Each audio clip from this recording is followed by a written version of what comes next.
And first of all, I want to call attention to one fundamental principle that underlay all his work and that was most extraordinarily exemplified in Jung himself as a person.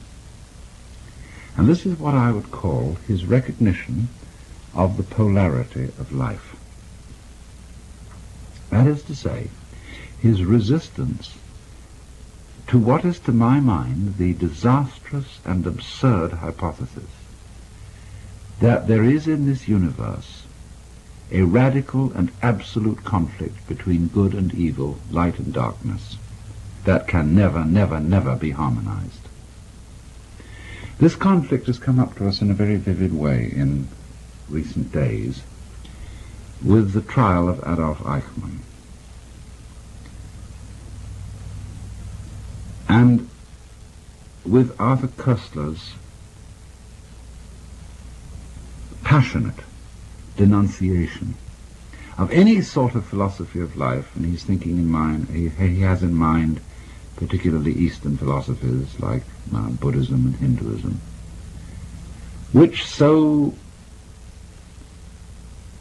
slur the absolute differences between good and evil that in their name one could justify the sort of crimes which were committed in the concentration camps of Germany. And it's interesting too that certain people accused Jung also of Nazi sympathies because he too would not subscribe to the absolute state of a war between good and evil, going down to the very roots of the universe.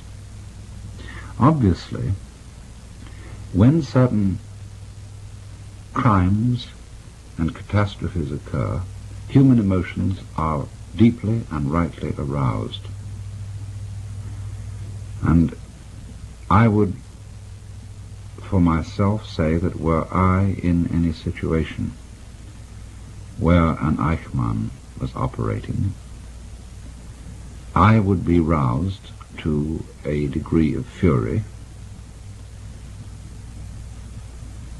that I can hardly imagine in my present existence, but I know it would come out from me. I would oppose those sorts of villainies with all the energy that I have, and if I was trapped in such a situation, I would fight it to the end. But at the same time, I would recognize the relativity of my own emotional involvement. I would know that I was fighting a man like Eichmann in the same way, shall we say, as a spider and a wasp, insects which naturally prey upon one another and fight one another, do so.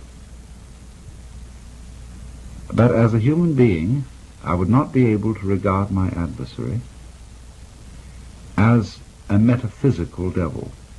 That is to say, as one who represented the principle of absolute and unresolvable evil. And I think this is the most important thing in Jung, that he was able to point out that to the degree that you condemn others and find evil in others, you are to that degree unconscious of the same thing in yourself,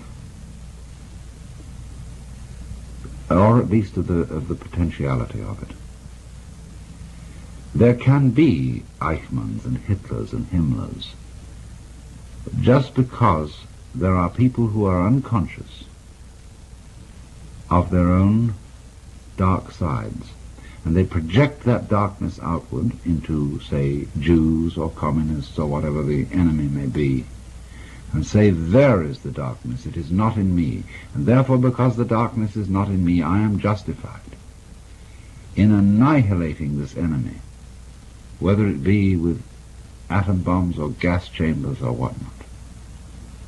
But to the degree that a person becomes conscious that the evil is as much in himself as in the other,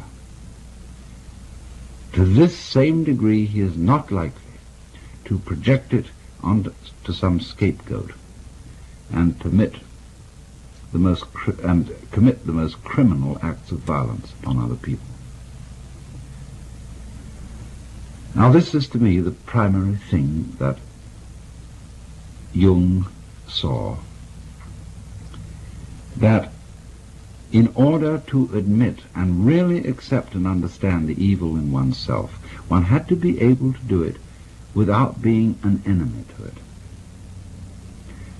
As he put it, you had to accept your own dark side. And he had this preeminently in his own character. I had a long talk with him back in 1958,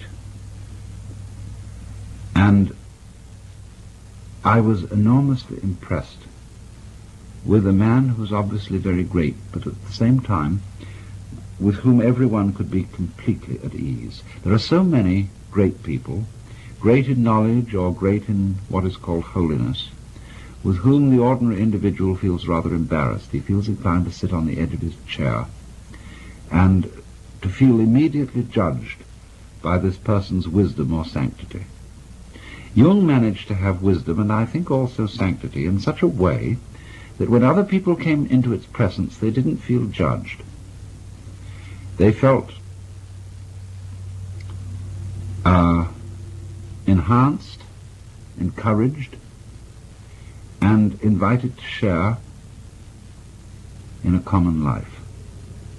And there was a sort of twinkle in Jung's eye that gave me the impression that he knew himself to be just as much a villain as everybody else. There's a nice German word, Hintergedanke, which means a thought in the very far, far back of your mind. Jung had a Hintergedanke in the back of his mind, which showed in the twinkle in his eye. It showed that he knew and recognized what I have sometimes called the element of irreducible rascality in himself. And he knew it so strongly and so clearly, and in a way so lovingly, that he would not condemn the same thing in others, and therefore would not be led into those thoughts, feelings, and acts of violence towards others, which are always characteristic of the people who project the devil in themselves upon the outside, upon somebody else, upon the scapegoat.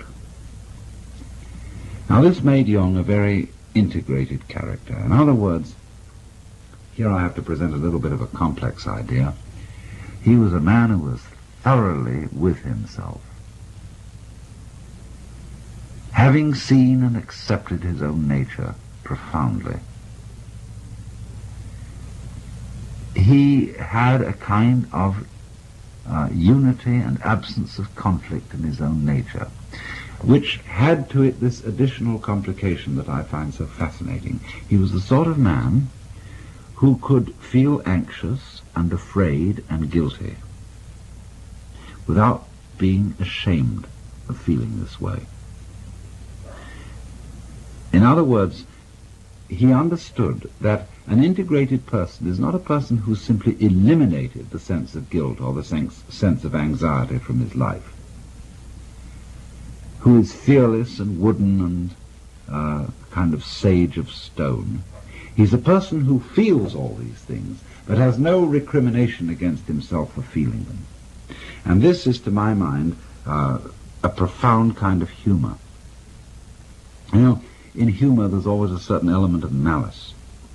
There was a talk given on the Pacifica stations just a little while ago, which was an interview with Al Capp.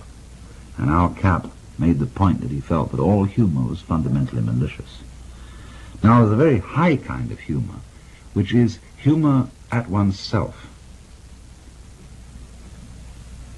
A real humor is not jokes at the expense of others. It's always jokes at the expense of oneself, and of course it has an element of malice in it.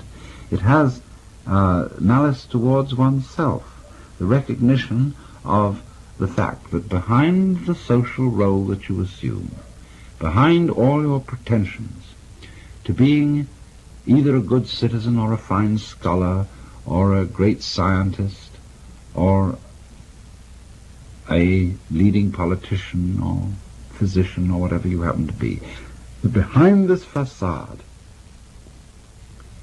there is a certain element of the unreconstructed bum, not as something to be condemned and wailed over, but as something to be recognized as contributive to one's greatness and to one's positive aspects, in the same way that manure is contributive to the perfume of the rose.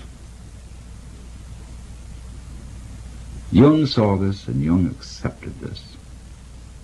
And I want to read a passage from one of his lectures, which I think is one of the greatest things he ever wrote, and which has been a very marvelous thing for me.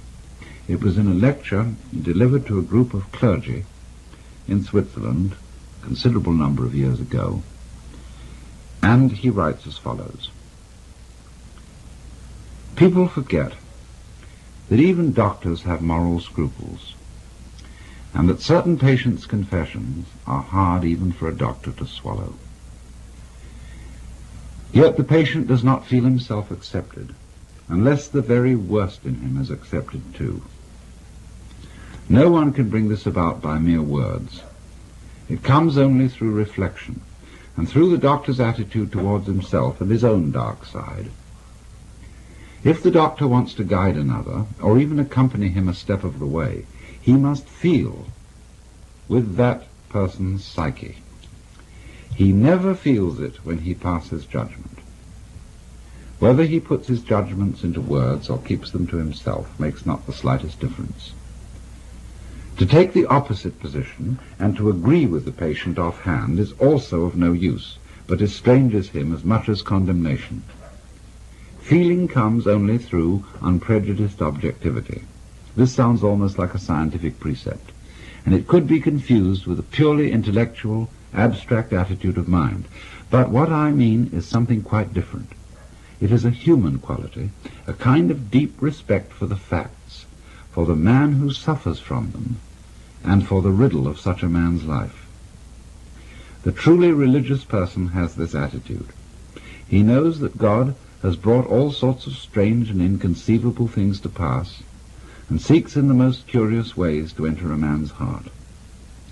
He therefore senses in everything the unseen presence of the divine will. This is what I mean by unprejudiced objectivity. It is a moral achievement on the part of the doctor, who ought not to let himself be repelled by sickness and corruption. We cannot change anything unless we accept it. Condemnation does not liberate, it oppresses. I am the oppressor of the person I condemn, not his friend and fellow sufferer. I do not in the least mean to say that we must never pass judgment when we desire to help and improve. But if the doctor wishes to help a human being, he must be able to accept him as he is. And he can do this in reality only when he has already seen and accepted himself as he is. Perhaps this sounds very simple, but simple things are always the most difficult. In actual life, it requires the greatest art to be simple, and so acceptance of oneself is the essence of the moral problem and the acid test of one's whole outlook on life. That I feed the beggar, that I forgive an insult, that I love my enemy in the name of Christ, all these are undoubtedly great virtues. What I do unto the least of my brethren, that I do unto Christ. But what if I should discover that the least amongst them all, the poorest of all beggars, the most impudent of all offenders, yea, the very fiend himself, that these are within me, and that I myself stand in need of the alms of my own kindness, that I myself am the enemy who must be loved, what then? Then, as a rule, the whole truth of Christianity is reversed. There is then no more talk of love and long-suffering. We say to the brother within us, Raka, and condemn and rage against ourselves. We hide him from the world. We deny ever having met this least among the lowly in ourselves, and had it been God himself who drew near to us in this despicable form, we should have denied him 1,000 times before a single cock had crowed. Well, you may think the metaphors rather strong, but I feel that they are not so needlessly. This is a very, very forceful passage, and a memorable one in all Jung's works, trying to heal this insanity from which our culture in particular has suffered, of thinking that a human being can become hale, healthy, and holy by being divided against himself in inner conflict, paralleling the conception of a cosmic conflict between an absolute good and an absolute evil, which cannot be reduced to any prior and underlying unity. In other words, our rage, and our very proper rage, against evil things which occur in this world, must not overstep itself. For if we require as a justification for our rage a fundamental and metaphysical division between good and evil, we have an insane and, in a certain sense, schizophrenic universe, of which no sense whatsoever can be made. All conflict, Jung was saying, all opposition, has its resolution in an underlying unity. You cannot understand the meaning of to be unless you understand the meaning of not to be. You cannot understand the meaning of good unless you understand the meaning of evil. Even St. Thomas Aquinas saw this, for he said that just as it is the silent pause which gives sweetness to the chant, so it is suffering, and so it is evil, which makes possible the recognition of virtue. This is not, as Jung tries to explain, a philosophy of condoning the evil. To take the opposite position, he said, and to agree with the patient offhand is also of no use, but estranges him, the doctor, or estranges him, the patient, as much as condemnation. Let me continue further, reading from this extraordinary passage. Healing may be called, Jung says, a religious problem. In the sphere of social or national relations, the state of suffering may be civil war, and this state is to be cured by the Christian virtue of forgiveness and love of one's enemies. That which we recommend with the conviction of good Christians as applicable to external situations, we must also apply inwardly in the treatment of neurosis. This is why modern man has heard enough about guilt and sin. He is sorely beset by his own bad conscience, and wants rather to know how he is to reconcile himself with his own nature, how he is to love the enemy in his own heart, and call the wolf his brother. The modern man does not want to know in what way he can imitate Christ, but in what way he can live his own individual life, however meager and uninteresting it may be. It is because every form of imitation seems to him deadening and sterile that he rebels against the force of tradition that would hold him to well-trodden ways. All such roads for him lead in the wrong direction. He may not know it, but he behaves as if his own individual life were God's special will which must be fulfilled at all costs. This is the source of his egoism, which is one of the most tangible evils of the neurotic state. But the person who tells him he is too egoistic has already lost his confidence, and rightly so, for that person has driven him still further into his neurosis. If I wish to effect a cure for my patients, I am forced to acknowledge the deep significance of their egoism. I should be blind indeed if I did not recognize it as a true will of God.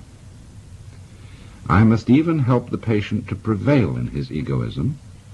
If he succeeds in this, he estranges himself from other people.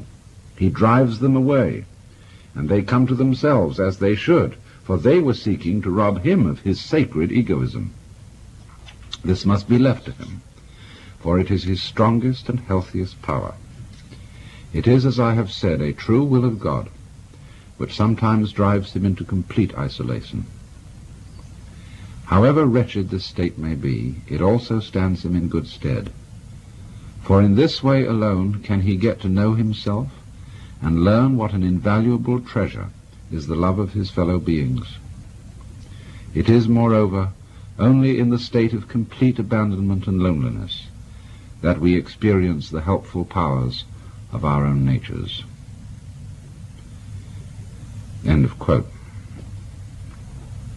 This is a very striking example of Jung's power to comprehend and integrate points of view as well as psychological attitudes that seem on the surface to be completely antithetical.